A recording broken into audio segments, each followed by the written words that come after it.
Hello student, मैं हूं आशीष कुशवाहा और फोकस ट्यूटोरियल का ये class 12th Hindi medium MP board account subject और चैप्टर नंबर 1 साझेदारी के मूल तत्व fundamental of account fundamental of partnership firm right के थर्ड पार्ट है ये हमारा, जिसमें अभी तक हम लोग क्या देख चुके हैं।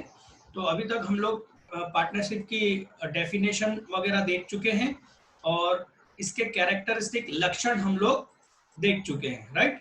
आज हम इसी टॉपिक को आगे बढ़ाएंगे। हम लक्षण कंप्लीट कर चुके हैं, है ना। और लक्षण में हमने एक बात देखी थी, ये पारस्परिक संबंध या अनुबंध के बारे में, जिसमें मैंने कहा था कि इसमें ये जो नीचे लिखी हुई बात को हम आगे देखेंगे। एक्चुअल में इसे कहेंगे हम, आज जो हमारा टॉपिक है वो है साझेदारी संलेख राइट, पार्टनरशिप डीड। अब हम इसको आगे से क्या कहेंगे, पार्टनरशिप डीड। आपको हिंदी मीडियम वाले स्टूडेंट्स को हिंदी इंग्लिश दोनों याद रखना जरूरी है, और हिंदी तो आप कई बार पढ़ लोगे बट इंग्लिश वर्ड ध्यान रखना जरूरी है, क्योंकि आपको इंग्लिश कंफ्यूज नहीं करेगा। बाकी हिंदी के कई पर्यायवाची शब्द यहाँ पर साझेदारी अनुबंध भी लिखा जा सकता है ना। और ऐसे कई चीजें इसके पर्यायवाची यूज हो सकते हैं। तो सबसे बेस्ट है हम इंग्लिश में ध्यान रखें, पार्टनरशिप डीड। ठीक है, तो इसको हम कंटिन्यू करते हैं। यहाँ पर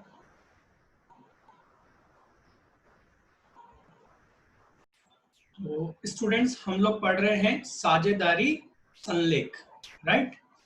तो उसको एक छोटे से एग्जांपल में आप लोगों को समझा देता हूं। देखिए, जो पार्टनर्स आपस में जो भी कंडीशन या शर्तें रखते हैं, जैसे कि हमने हमारे एग्जांपल में देखा था, यहाँ पर भगत ने कहा था कि मैं 1 करोड़ रुपए लगाऊंगा एज ए कैपिटल में, 1 करोड़ रुपए दूंगा राइट। प्रॉफिट को हम 30-70 या 70-30 में हम इसको शेयर करेंगे राइट। इस तरीके से हेलो यस। तो हम लोग जो ये जो पार्टनर्स जो आपस में जो सारी चीजें बातें करते हैं, जैसे कि भगत ने कहा था कि इंटरेस्ट ऑन कैपिटल, मतलब कि पूंजी पर जो ब्याज है वो कितना होना चाहिए, 10%। ठीक, तो ये जो आप इनकी जो आपस की जो शर्तें रहती, जिन पर ये एग्री होते हैं, क्या होते हैं, एग्री मतलब सहमत होना राइट। तो जब ये इन बातों पर सहमत होते हैं तो इनमें क्या हो जाती है, पार्टनरशिप।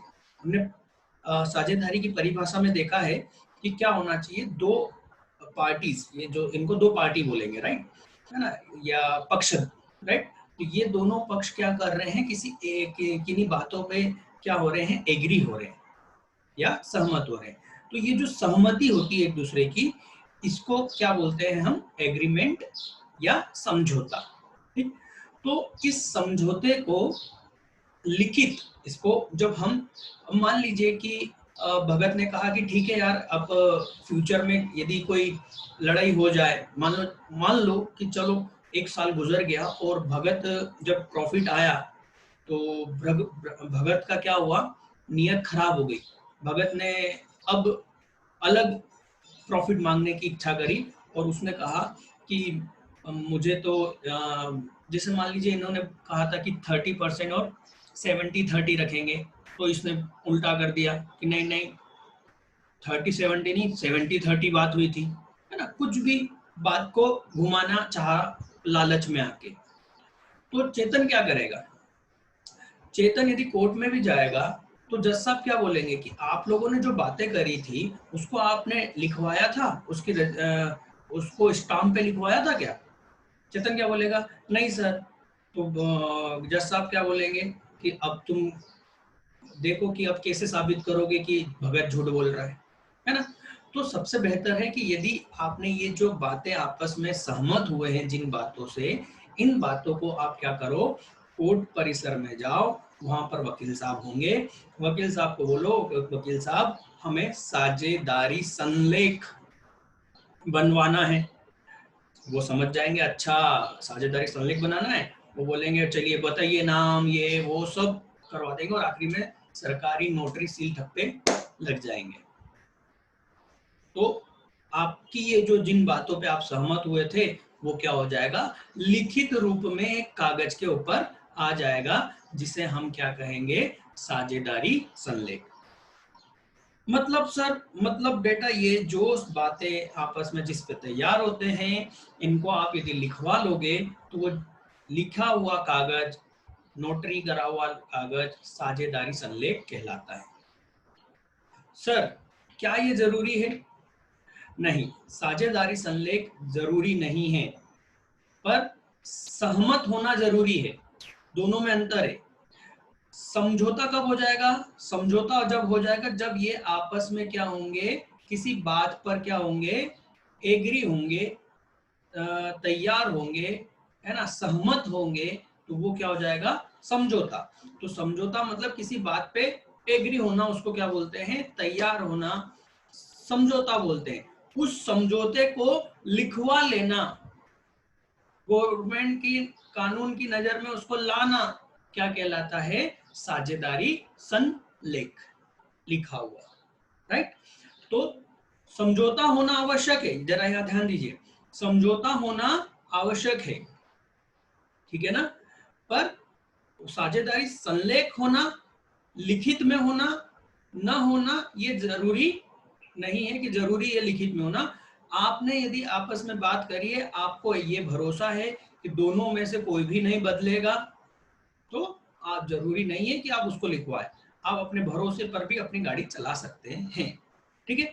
तो अगर व्यापार चलाते हुए भी व्यापार में कोई समझौता नहीं होता है तो वो साझेदारी नहीं कहलाएगी। तो समझौता होना जरूरी है, ठीक है ना। अतः साझेदारी में अनुबंध का होना अत्यंत आवश्यक है। समझौता अनुबंध एक ही बात है। अब ये जो समझौता है या अनुबंध है, ये लिखित हो सकता है। क्या बोला है? लिखित हो सकता है। लिखित होना चाहिए ये कहा है क्या? हो सकता है मतलब जरूरी नहीं है, ठीक। और मौखिक भी, मतलब मौखिक का मतलब ये चेतन भगत ने आपस में बात करी और बिजनेस चालू कर दिया, ये क्या कहलाएगा, मौखिक। और लिखित का मतलब मैं समझा चुका हूँ, ठीक, कोर्ट में जाके लिखवा लेना, ठीक। पर व्यवहारिक दृष्टि से लिखित समझौता क्या होता है, उत्तम होता है, बिल्कुल सही। साल दर साल यदि बिजनेस अच्छा चला या कोई घाटा हुआ तो साझेदार क्या हो सकते हैं, आपस में लड़ सकते हैं, और उसका निराकरण, निराकरण मतलब उसका समाधान करना फिर मुश्किल हो जाएगा। यदि हम उसको लिखवा के रख लेंगे तो आगे भविष्य में किसी भी प्रकार की मतभेद में इसका क्या हो जाएगा, लिखित से समाधान ढूंढना आसान हो जाएगा, राइट। तो जिस इन समझौते को लिखवा लेते हैं तो ये समझौता, लिखित समझौता क्या कहलाता है, संलेख, ठीक है। तो ये आ गए हम पार्टनरशिप डीड के बारे में, ठीक। आज का टॉपिक यही है, इसको अपन आज फटाफट कंप्लीट करेंगे। साझेदारी की स्थापना का विचार होने के बाद, मतलब जब आप साझेदारी करने की सोचते हैं उसके बाद यह अत्यंत आवश्यक हो जाता है कि सम्मिलित व्यक्ति, मतलब जितने भी उसमें पार्टनर हैं, के मध्य फर्म के संबंध में, जो भी उनका फर्म मतलब वही उनका रिलेशन, संबंध में एक समझौता हो जाए। और यह समझौता लिखित भी हो सकता है ना, हो सकता है। तो कई बार आपके ऑब्जेक्टिव क्वेश्चन बनते हैं जिसमें पूछता है साझेदारी संलेख डेस डेस डेस, आप लिखोगे अनिवार्य नहीं है, अनिवार्य नहीं है ना। क्यों? क्योंकि ये आपकी इच्छा पर है, आपको उसको संलेख करवाना है कि नहीं, है ना, लिखित में करवाना है कि नहीं। बाकी साझेदारी संलेख, ओ सॉरी, समझौता आवश्यक है, दोनों में बहुत अंतर है। समझौता जरूरी है, उसको लिखवाना आवश्यक नहीं है, इच्छा पर है, आप करवाएं, लिखवाएं तो अच्छी बात, यदि मौखिक आपने समझौता कर रखा है तो अच्छी बात है, ठीक। तो यहाँ पर यही लिखा है कि एक समझौता हो जाए, और समझौता लिखित भी हो सकता है और मौखिक भी, ठीक। लेकिन लिखित समझौता मौखिक समझौते से श्रेष्ठ माना गया है। सीधी सी बात है ना। लिखित समझौते पर स्टाम्प आवश्यक है। मतलब कि तुम दोनों ने घर पे बैठ के लिख लिया और साइन कर लिया, वो नहीं चलेगा। कोर्ट में जाके उसकी नोटरी, रजिस्ट्री, नोटरी करवानी पड़ेगी आपको। सरकार की नजर में, कानून की नजर में बताना पड़ेगा कि हम दोनों ने पार्टनरशिप करी और ये शर्तें हैं हमारी। बात समझ में आई? ठीक। साझेदारी समझौते को ही साझेदारी अनुबंध कहते हैं। ध्यान से लिख लो, समझ लो। कई बार बार बार ये शब्द आएंगे, जबकि ये सारे शब्द एक ही है। साझेदारी का ठहराव, साझेदारी का संलेख, समझौता, अनुबंध, ठहराव, संलेख, सब एक। ठीक। साझेदारी संलेख का होना अनिवार्य नहीं है। देखो, संलेख का होना अनिवार्य नहीं है, समझौता होना अनिवार्य। आप सोचोगे सर कितनी बार एक ही बार को बार बार रिपीट कर रहे हैं। मैं सच बोल रहा हूं, मेरा एक्सपीरियंस है। 5 दिन बाद मैं फिर तुमसे कुछ एक क्वेश्चन पूछूंगा ना, इसके ऑब्जेक्टिव हम आगे करेंगे, तो फिर तुम कंफ्यूज हो सकते हो, तुम गलत आंसर दे दोगे। तुम समझौते को संलेख समझ के आंसर कर दोगे और संलेख को समझौता समझ के आंसर कर दोगे, और फिर बोलोगे अरे यार। तो इसलिए बार बार बता रहा हूँ, बिल्कुल इतनी बार इसलिए बता रहा हूँ ताकि आपका दिमाग में फिट हो जाए हर चीज। ठीक है, चलिए तो आगे देखते हैं। ये सारी डिटेल आपको नोट्स में मिल जाएगा। आप गूगल प्ले स्टोर से focus tutorial mobile application download करें और आपको ये नोट्स में सब कुछ मिल जाएगा। कुछ चीजें हैं जो कि मैं यहाँ पर चलिए मैं पढ़वा देता हूँ, पर ये सारा नोट्स में आपको वहाँ पर अवेलेबल है, वीडियोस भी और आपको नोट्स भी। फ्री स्टडी मटेरियल में वीडियो सेक्शन में वीडियो मिल जाएगा और डॉक्यूमेंट में आपको क्या मिल जाएंगे, नोट्स।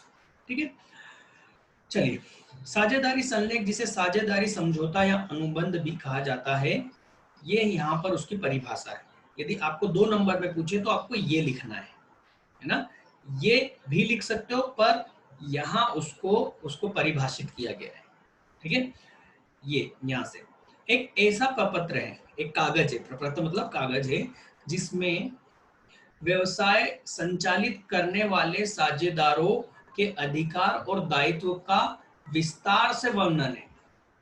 किनका? क्या बिजनेस के बारे में? नहीं, बिजनेस के बारे में नहीं। उस बिजनेस में इन साझेदारों के क्या अधिकार हैं, क्या दायित्व हैं, वो लिखे जाते हैं कि भैया इतना कैपिटल लगाना पड़ेगा, ये करना पड़ेगा, वो अभी देख लेंगे क्या क्या अधिकार और दायित्व होते हैं। ठीक है, हम आज का टॉपिक में वही है। यह कानून द्वारा लागू किया जा सकता है। सर कानून द्वारा लागू? बेटा कानून द्वारा लागू का मतलब ये है कि आपने समझौता करवाया, आपने बोला कि चेतन 70% रखेगा और भगत 30%। ठीक, आपने उसको रिटर्न में लिखवा लिया। अब भगत क्या बोल रहा है, नहीं 70 मैं लूंगा और चेतन 30 लेगा। राइट, दोनों झगड़ लिए। मामला कहाँ गया, कोर्ट में। कोर्ट में जज साहब देखेंगे कि 70 और 30, 70 किसको मिलना चाहिए, चेतन को, और 30 किसको, भगत को। तो जज साहब बोलेंगे 2 डंडे लगाओ भगत को। जब लिखा हुआ है तो फिर काय को नाटक कर रहा है ये। मतलब जो लिखी हुई बात है उसको कानून क्या करेगा, लागू करवाएगा। क्यों? क्योंकि आपने पहले लिखवा लिया है। बात समझ में आ रही है? उस बात का पालन करवाएगा कानून। भगत को 2 डंडे लगाए जाए, क्योंकि भगत अपनी बात से पलट रहा है। भगत को 30 मिलेगा, 70 इसको मिलेगा। इसको बोलते हैं कानून द्वारा लागू किया जा सकता है। ठीक, एवं समस्त साझेदारों को व्यवसाय संचालन में मार्गदर्शक का कार्य करता है। और नियम कायदे पहले से लिखे रहेंगे तो ज्यादा माथा फोड़ी हुई तो क्या करेंगे, ये देख भाई ये क्या लिखा हुआ है, बस खत्म कर। ठीक, चलिए। सर इतनी सारी थ्योरी, क्या अकाउंट में थ्योरी पढ़ना जरूरी है? बिल्कुल, एमपी बोर्ड के मैक्सिमम अभी तक की हिस्ट्री रही है बेटा कि थ्योरी काफी पूछी जाती है।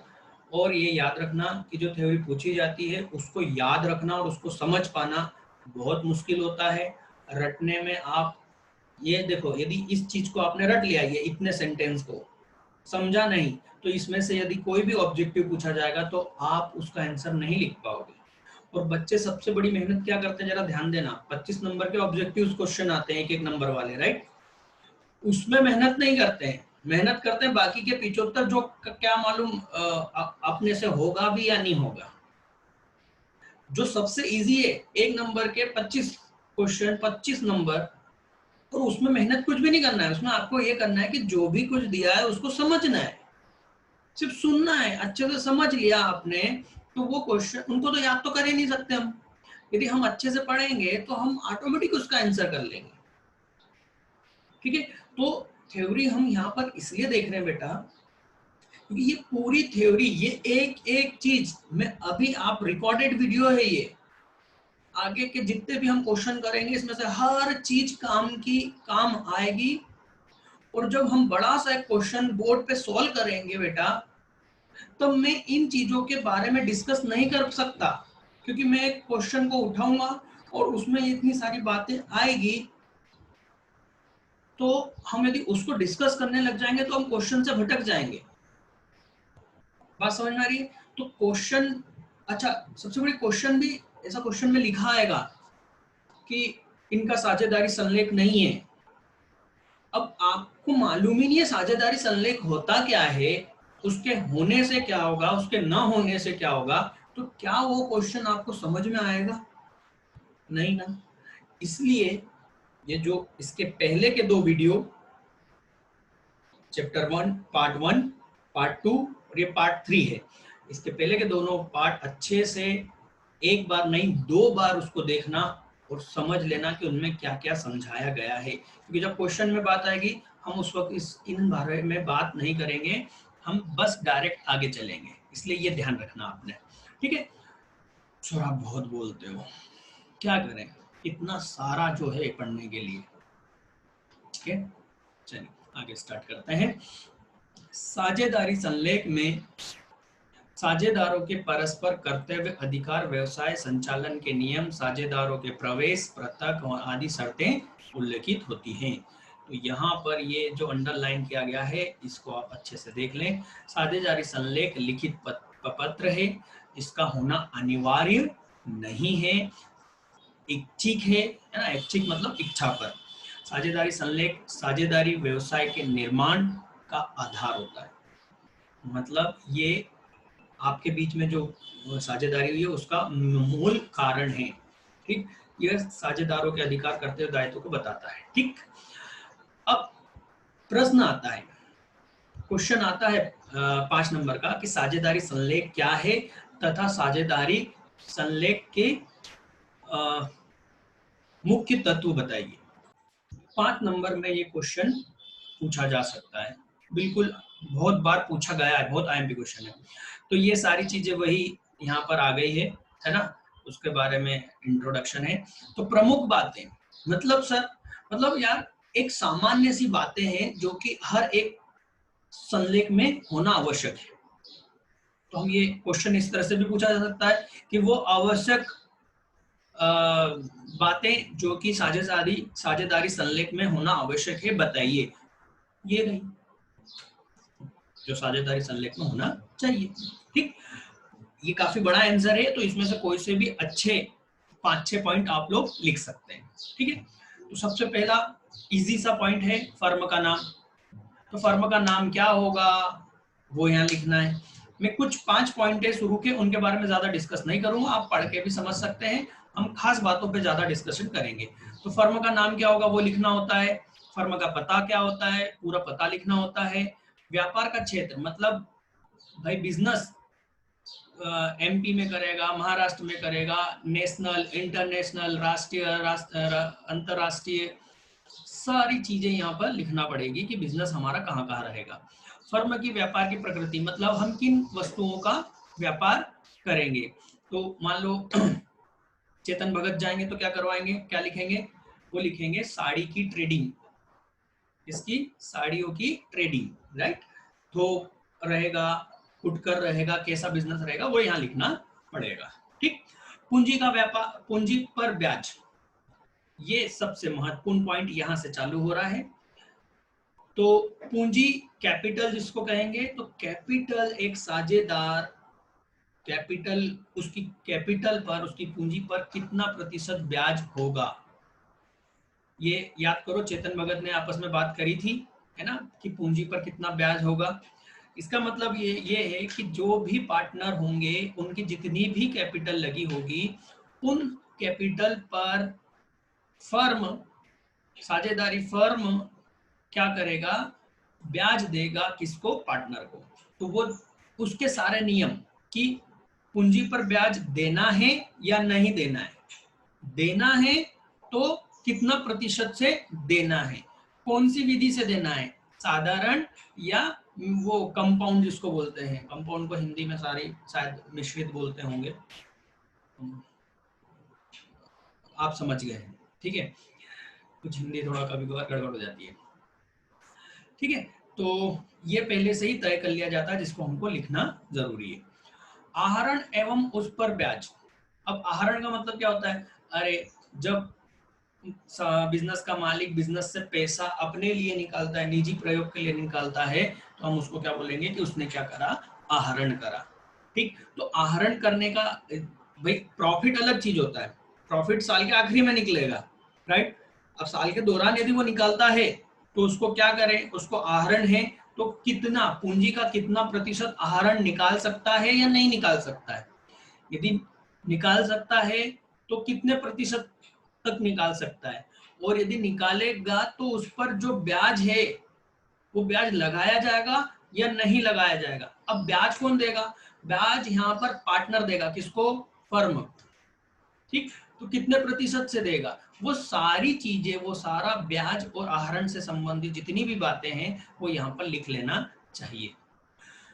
और सबसे खास चीज, लाभ हानि का अनुपात, ये बहुत ही खास है, लाभ हानि का अनुपात।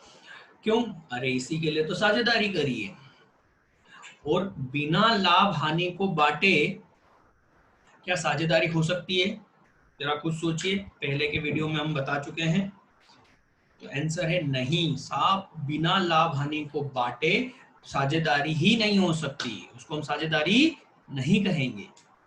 तो ये लाभ हानि का जब बांटना है, उसका अनुपात, बांटेंगे या नहीं बांटेंगे, नहीं बांटना तो है ही, पर उसका जो अनुपात होगा, कैसे उसको बांटेंगे, वो चीज, जैसे हमने देखा था, हमने चेतन और भगत का एग्जाम्पल देखा है, जिसमें हमने कहा कि 70% चेतन रखेगा और भगत 30% रखेगा, तो उसको हम क्या बोलेंगे, 70:30 अनुपात, मतलब 70-30 के अनुपात में बांटेंगे। ये पहले से तय हो कर लेना चाहिए और उसको लिखवा लेना चाहिए, इसी को हम क्या कहेंगे,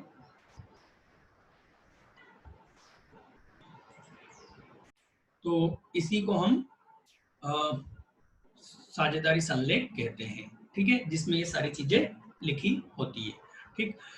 एक और लास्ट में जो बहुत खास बात बच रही बेटा, वो इसमें देख लेते हैं, वेतन या कमीशन, वेतन और कमीशन। मैं किसके वेतन की बात कर रहा हूं बेटा, कर्मचारियों के वेतन की नहीं, मैं यहाँ पर साझेदार यदि कोई वेतन मांगता है तो उसको यहाँ पर लिखवा लेना चाहिए कि इस साझेदार को इतना वेतन दिया जाएगा या नहीं दिया जाएगा, या जो भी, कि किसी भी साझेदार को कोई वेतन नहीं दिया जाएगा, या दिया जाएगा तो कितना दिया जाएगा, कैसे दिया जाएगा, वो चीज। यहाँ पर कर्मचारी के वेतन की बात नहीं हो रही। अब आगे देखना क्वेश्चन आएगा कि साझेदारी में एक फर्म में मनोज एक मैनेजर है और मैनेजर की सैलरी 2 लाख रुपए साल की है, क्या उसे साझेदारी संलेख में लिखना चाहिए। तो आप बोलोगे भाई क्यों लिखेंगे, मनोज तो कर्मचारी है, मनोज कोई साझेदार है क्या, मनोज साझेदार नहीं है। हमको साझेदार को यदि कोई सैलरी या कमीशन देना है और उसकी पहले से कोई बात हो चुकी है तो उसको साझेदारी संलेख में लिखना है, समझ में ये बात। सर साझेदार क्यों मांगेगा पैसा, सैलरी क्यों मांगेगा, अरे अपना एग्जांपल देखो, फर्स्ट वीडियो में जो हमने कहा है कि भाई चेतन ने क्या बोला था कि यार मनोज तुम तो क्या है कि घूमोगे, मैं इस बिजनेस को संभालूंगा और बिजनेस को संभालूंगा तो मुझे क्या चाहिए, इतना मिनिमम सैलरी चाहिए, मांग सकता है वो। पर याद रखना वो तभी मांग सकता है जब ये पहले से तय हो और वो पार्टनरशिप डीड या संलेख में लिख लिया गया हो, वो बाद में नहीं मांग सकता। सर बाद में मांगा तो वो हम बताएंगे कि उसका क्या होगा, वो कल का टॉपिक है, कल हम यही बताएंगे कि यदि साझेदारी संलेख को लिखवाया नहीं, सिर्फ मौखिक रूप से बात करी, तो क्या होगा, वो फोर्थ पार्ट में हम देखेंगे। अभी आप थर्ड पार्ट देख रहे हैं वीडियो, ठीक है। तो साझेदार का वेतन क्या होगा, ये हो गया, देना है या नहीं देना है, कितना देना है, ये सब लिख लिया जाता है। सर कमीशन, देखो चेतन क्या बोल सकता है कि यार नॉर्मली कितना प्रॉफिट होगा, तो अनुमान लगाया गया कि नॉर्मली प्रॉफिट होगा 10 लाख रुपए, ठीक। तो चेतन ने कहा कि यदि 10 लाख से ऊपर प्रॉफिट हुआ तो भगत बोलेगा बहुत अच्छी बात है यार, इसमें क्या बात है, होना चाहिए। तो चेतन ने कहा कि यदि 10 लाख रुपए से ऊपर यदि प्रॉफिट हुआ ना, तो 10 लाख से ऊपर जितना भी प्रॉफिट होगा उसका 20% मुझे एक्स्ट्रा चाहिए। मतलब 12 लाख हुआ, ठीक। तो 10 लाख का तो अपन ने क्या करा, 10 लाख का तो 70 और 30 में बांट देंगे, अब बचे 2 लाख, तो 2 लाख का 10%, 20% बोला कि 10%, 20% मान लो, तो 2 लाख का 20% 40,000 हुआ, 40,000 उसको कमीशन के रूप में अलग देना पड़ेगा। अब कितना बचा, 1,60,000। अब 1,60,000 को 70-30 में बांट लो, या 12 लाख में से सीधे 40,000 माइनस करो, वो किसको दे दो, कमीशन के रूप में चेतन को पहले दे दो, फिर बचा 11,60,000, उसको 70 और 30 में बांटो। सर थोड़ा सा समझ में कोई दिक्कत नहीं, जब हम इसको प्रैक्टिकली देखेंगे तो और ज्यादा अच्छे से समझ में आ जाएगा। आ गया है तो अच्छी बात, नहीं तो और आ जाएगा, ठीक है। तो कमीशन भी मांग सकता है, तो वो क्या कमीशन होगा वो यहाँ पर लिखना जरूरी है, ठीक है बेटा। तो आज के लिए इतना ही है, इसके आगे हम ये देखेंगे कि साझेदारी संलेख यदि नहीं बनाया गया है तो क्या होगा, है ना। समझौता तो हुआ है पर मौखिक, लिखित नहीं, तो लिखित नहीं है तो क्या होगा, हम ये इसका वीडियो का फोर्थ पार्ट में हम ये देखेंगे, ये थर्ड पार्ट है भाग, ठीक है। चलिए, तो आप तो एक और चीज बता दें, यदि आपको कोई भी डाउट है तो आप फोकस ट्यूटोरियल की जो मोबाइल एप्लीकेशन है उसे डाउनलोड कर लें गूगल प्ले स्टोर से, और वहां पर चैट में आप ये मैसेज कर सकते हैं यदि आपको कोई डाउट है तो।